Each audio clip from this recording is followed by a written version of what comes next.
What's going on, everybody? Mr. Cell phone video here. Uh, you wouldn't be able to think that I had, $1,000 camera in the house, at least. I bought that bitch when it first came out, and it cost a lot more money then than it does now. But that's just how technology works, right?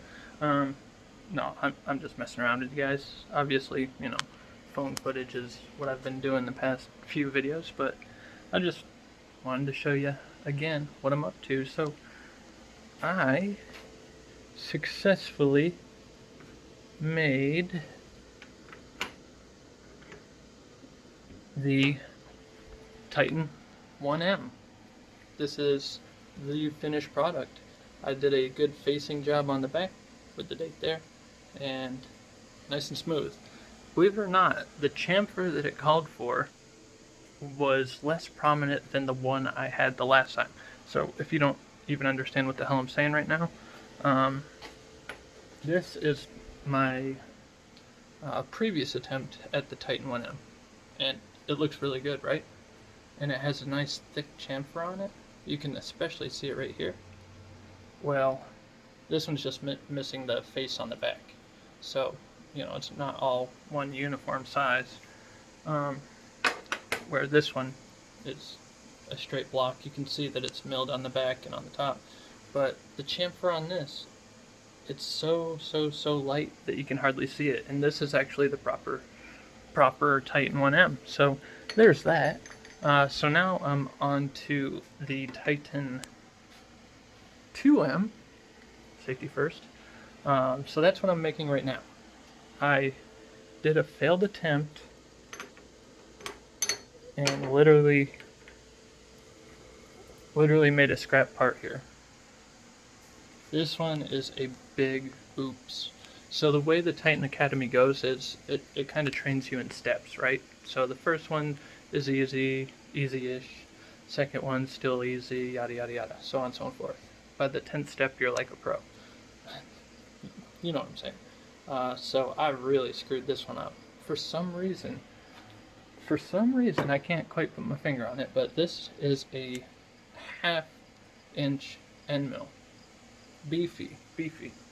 Yet my 3/8 end mill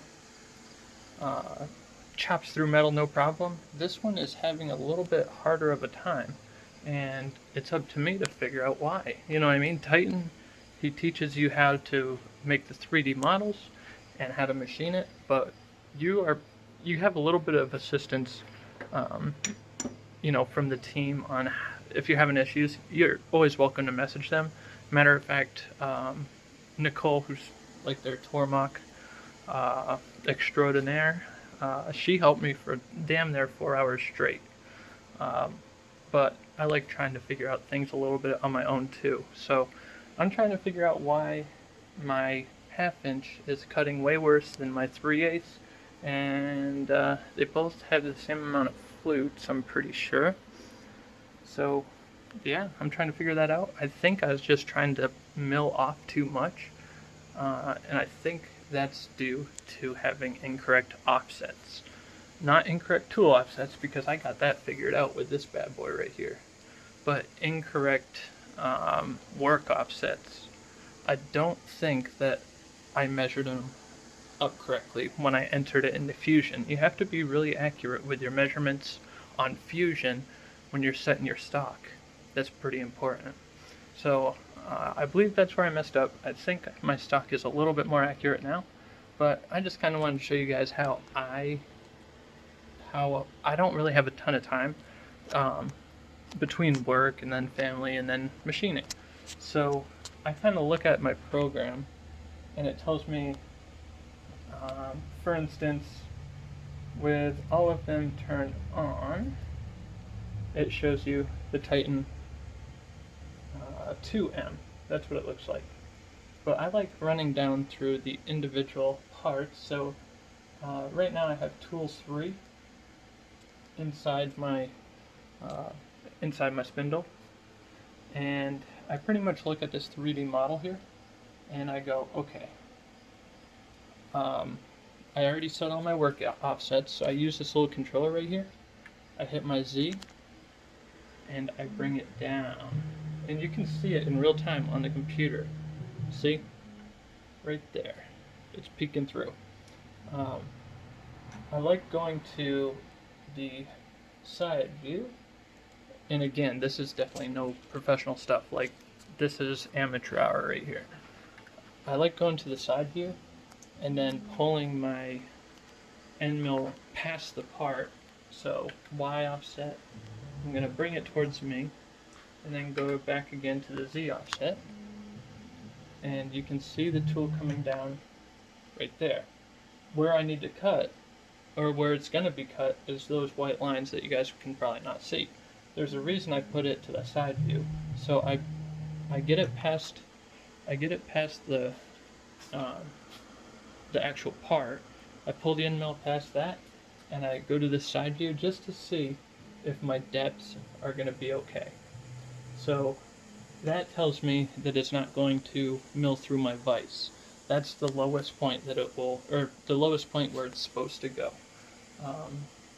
So that's kind of cool. It's those little white lines right there.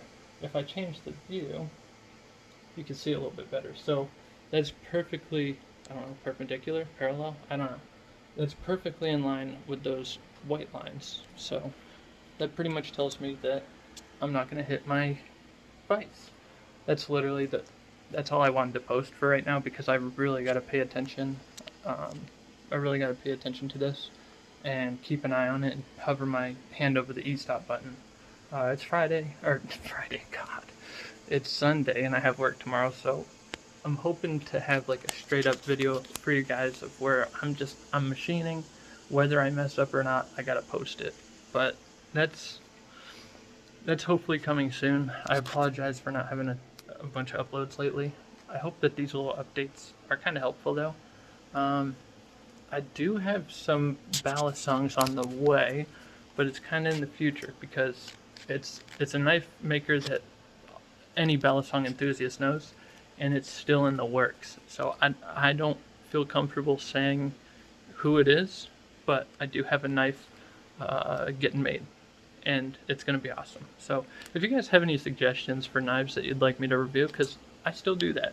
I've just been hovering over this machine for a long time because I only have so much time with it, and I wanna learn. So yeah, if you guys have any knife requests or video requests, really, just let me know. I appreciate you guys, and hope to see you next time. Adios.